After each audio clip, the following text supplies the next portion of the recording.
So, it's been an interesting week. In this video, I'm going to review and sum up the past week of Pokemon Go and generally discuss the state of the game. Last weekend, we had the Gigantamax debut of the Kanto starters, and if we go off what we're seeing online, it didn't go well for most people. It was challenging. I rallied my small community as best I could though, and to spoil the ending of the story, we took down one of each. But at what cost? Well, on Saturday we mustered a small group together of I think about 14 accounts and tried taking out Charizard. We got it down to something around 60% health before failing out. With that in mind, we took the rest of the day to power up our Pokemon, learn about what has worked for other communities, and coordinate with as many people as we could to find a time that best worked for the largest group to get together. Charizard was our focus, and having everyone on the same page with the strategy was going to be important. We were seeing reports online of groups of around 20 people successfully completing the battles, and they all said how important Guard and Spirit were to keep the battle going. On Sunday, we brought together a group of 24 accounts and slapped that Charizard down. I didn't lose a single Pokemon, and as a group, we still had 50 Pokemon in the battle. And I didn't catch it. I'm sure it'll be back soon, I don't really care that much, but you know, I've had this opinion on raid bosses for a long time, and it certainly applies here. They should be an instant catch, whether they're shiny or not. Raids and max battles are premium content. Yes, you do get to do one for free each day, but it should still be an instant catch. My favorite part of Go Fest this year was using Beast Balls. Knowing I could just toss a Pineapple Berry,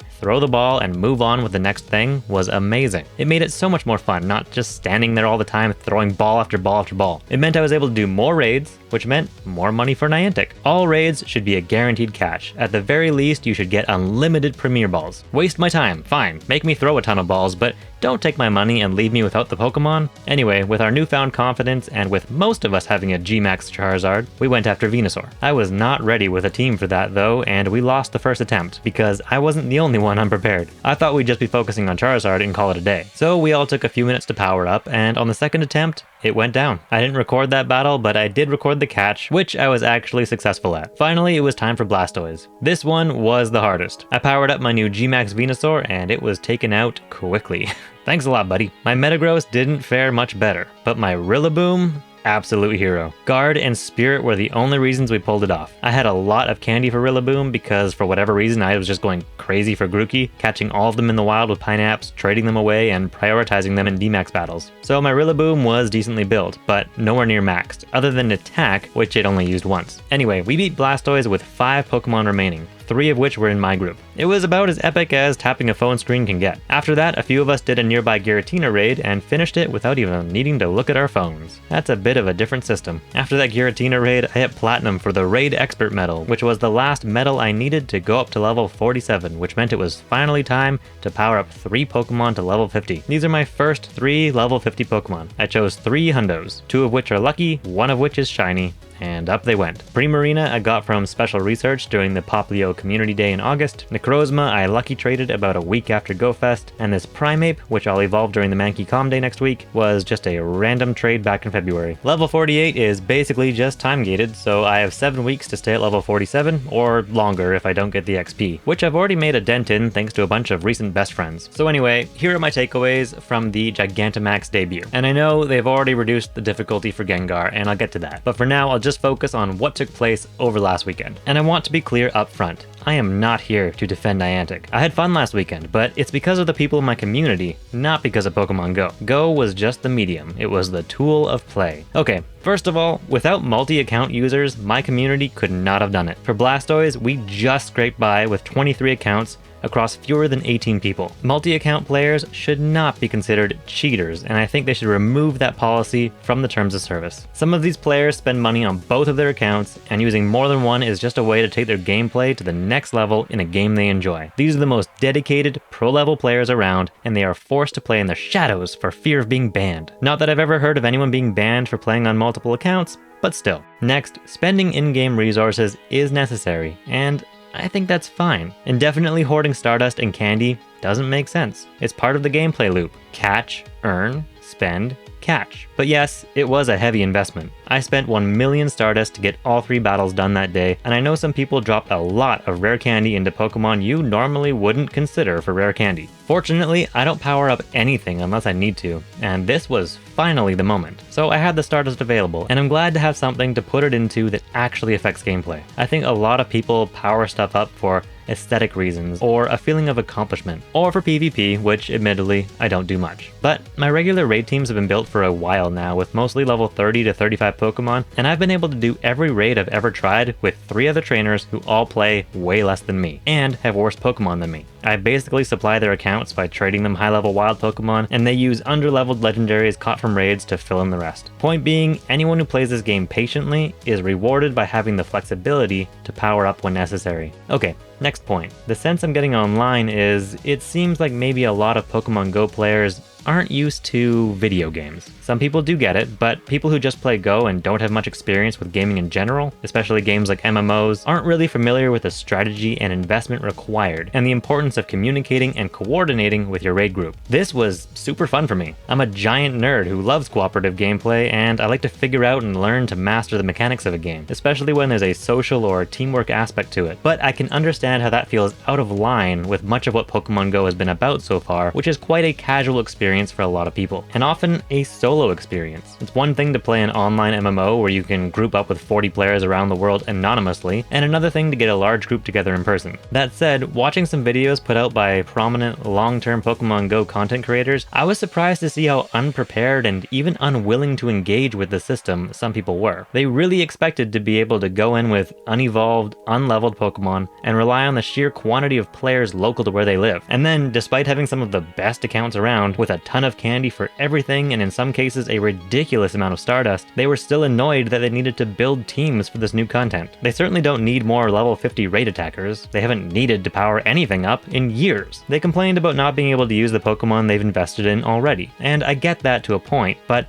if we could use all of our superpower Pokemon, this content would be either meaningless, or if scaled up to be a challenge for our superpowered Pokemon, it would be incredibly far out of reach for most players. Having everything contained to the new max system means older and newer players alike are starting at a closer to even level. The older players still have a huge advantage though when it comes to available resources, assuming they've stockpiled candy and Stardust. I sort of see this as a soft relaunch of Pokemon Go, or a side quest or parallel sequel. I think it's fun. I like starting new games. To the long-term players, I want to ask, what did it take to build your initial raid teams all those years ago? It took me about a year of casual or consistent play to get to the point where I was confident in being able to take down any raid with my group of 4 people. I've never really grinded. I'd mostly play the game on short walks, and only really played hard during spotlight hours and community days because your time and effort is most efficiently spent during those events. Now, we're being asked to build teams on a condensed timeline since DMAX was only released 2 months ago, but it's super focused. Basically grass, water, and fire types, with a few others thrown in for good measure so far. And we only need teams of 3. Yet still, these career Pokemon Go players have made all these videos complaining about the content. Content finally asking them to engage with the game in more than a surface level way. And then they go around catching a dozen or more Gigantamax Pokemon, not needing to talk to anyone, and still proceed to complain about not finding a shiny or the highest IVs. And you know, the thing about IVs, they hardly matter. Frankly, I think the very existence of IVs makes the game worse because they make most Pokemon feel defective. But really,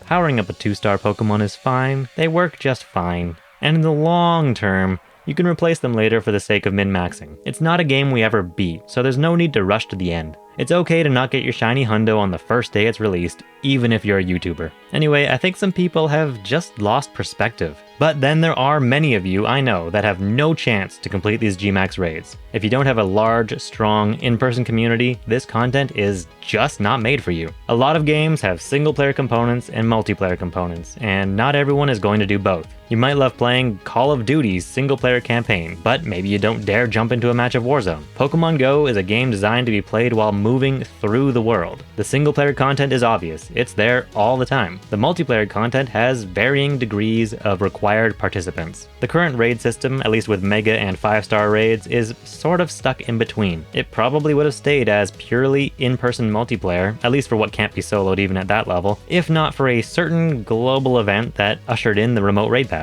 Remotes have trivialized 5-star raids and has made them feel like single-player content for a lot of people. They may as well just drop you in at the catch screen when you use a remote raid pass. Better yet, put legendary Pokemon in eggs and just charge you the same amount as a remote raid pass to incubate the egg, giving you a Pokemon with the same shiny and IV odds as raids and the same amount of candy, Stardust, and XP. If they want people to walk more, well, There you go. Make it so you can't even use Adventure Sync on the egg. You need to actually walk 20 real kilometers to hatch it, and the game has to be open the whole time. It'd be the same cost as a remote raid, but let me hatch 9 at a time and be done. I wouldn't do it because I don't do remote raids, but, you know, give people that option. Anyway, the whole raid system is a much bigger topic that I'm not fully going to get into in this video, but I will say this. I can't go out and catch a Comfey. I can't catch a Sigilyph.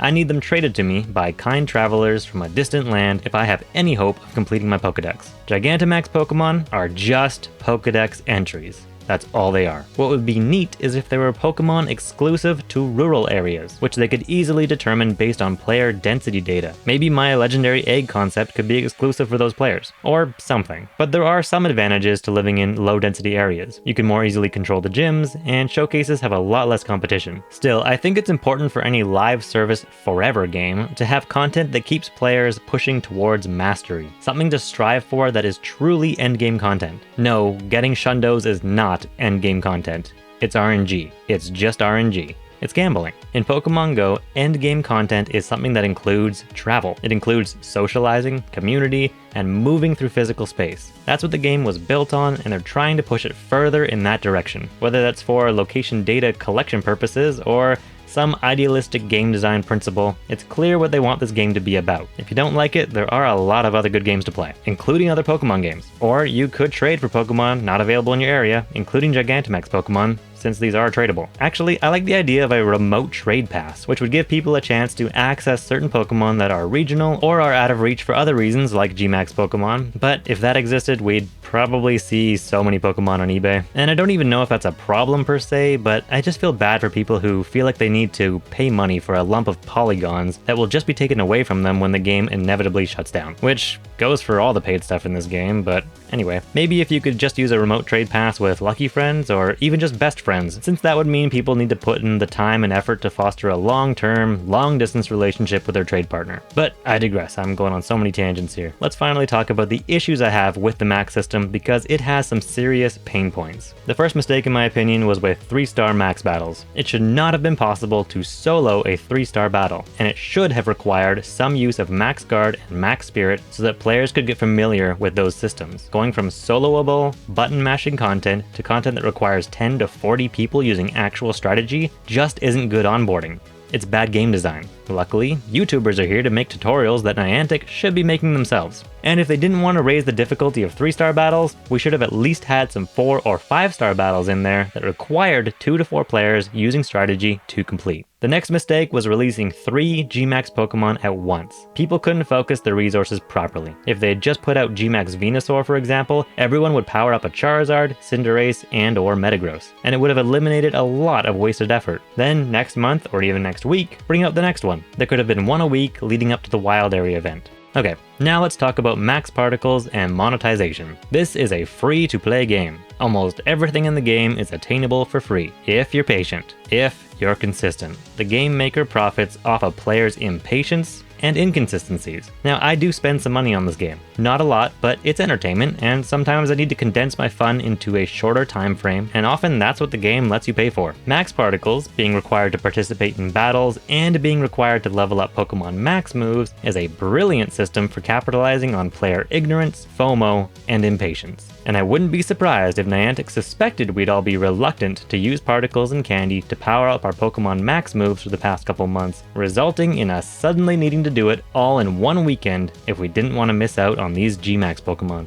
I would love to see the data on that for last weekend. Personally, I exchanged some Pokecoins for particle packs over the weekend. Those coins I got from participating in gyms. I very rarely spend any money on coins. Tickets, sure, but not coins. I'm consistent in getting my Pokemon in gyms and have a system with players on other teams to knock them out every day. Now, I only did 3 Gmax battles and selectively improved just a few Pokemon. I was prepared to level up some Pokemon more if we were close but still not able to win. If we'd had more knowledge ahead of time about how these battles would need to be played, I wouldn't have had to buy any particle packs. Many days went by without me using or collecting any particles, and I could have easily leveled up the max moves for free. So they got me there. I think they got a lot of us, and I think we're all a little bitter about it. I don't necessarily think it's a bad system for particles to be used this way, and I can see how it makes sense for how Niantic monetizes the game. But we don't need to like it, and we don't need to participate in it. If they don't make money from it, they'll change it. But we're all going to need to be patient and consistent if we want to see it changed. I'm guilty here too. I do like that you can do either 4 1-star battles, 2 3-star battles, or 1 6-star battle with the 1,000 or so particles you can collect each day. I know the limit is 800, but if you pay attention to how many you're collecting, you can easily get 1,000 or more. I think they should change the regular raids into a raid ticket system rather than a raid pass system. You could get 4 free tickets per day, earned by walking or spinning different gyms. Raids would cost 1 ticket for a 1-star raid, 2 for a 3-star, 3 for a mega raid, and 4 tickets for a 5-star raid. Just like now, let us carry our tickets over to the next day, with the max amount of free daily tickets you can have in a day being 8. So you could save your tickets from one day to the next and do 2 5-star raids in a single day, or 8 1-star raids. As it works now, I almost never do a 1 or 3-star raid. I have to be really uninterested in the legendary or mega on offer at the time. I mainly just use my free daily pass though and save premium passes for events. I'm not in any hurry to build level 50 legendaries. If I could do 4 1-star raids in a day, I'd pop into them spontaneously, and probably seek them out now and then, like once a week, just to use up my daily tickets and get one of each raid done. Anyway, I'm off on yet another tangent. Clearly I want to talk about the raid system. But the big difference here obviously is you don't need to use a raid pass to power up your regular Pokemon. Using particles for both purposes forces you to make decisions. Do you battle,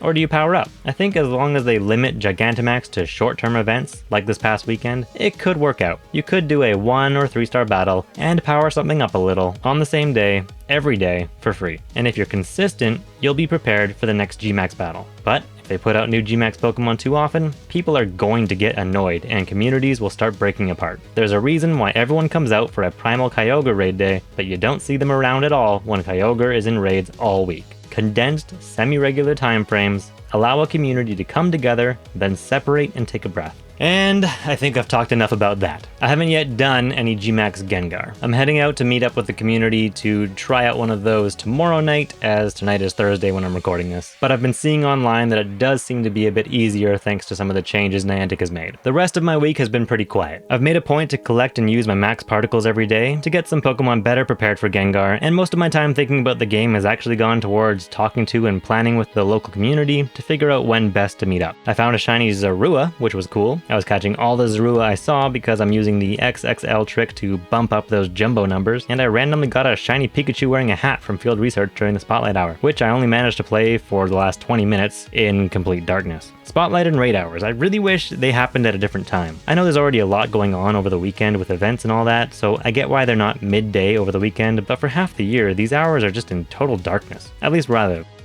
And I'm here from the next day with my lovely 2-star Gengar. I also found this shiny little guy just sitting in the parking lot, so not a bad night overall. 22 accounts, and it went down in 4 minutes with 25 Pokemon remaining. That's about as fast as Charizard went down with 24 accounts, but we had 50 remaining against Charizard. So it's hard to say how much of a nerf it got. There's a good chance this was going to be easier regardless because we've all powered up our Pokemon more thoughtfully and have practiced and reviewed some strategies. We tried to do a second battle, but with fewer people, and we probably would have pulled it off, but the game had a strange glitch. 4 accounts just couldn't start the battle, myself included. We couldn't join alone, couldn't join after restarting the game. It's like it didn't really exist. What's really odd is that the Gmax battle wasn't on Campfire, but it was there in-game. On my way home, I hopped into another Gengar battle that was on Campfire and could start it no problem. So, I don't know. Anyway, that wraps up this week. Let me know in the comments what your experience has been this week and how you feel about the whole max system in general. I think it will have some growing pains, but I like it. I had fun with it. I hope they rework the regular raids to be a little more engaging and let us do more than 1 per day for free the way we can with D-Max battles. Alright, that's it from me. See ya.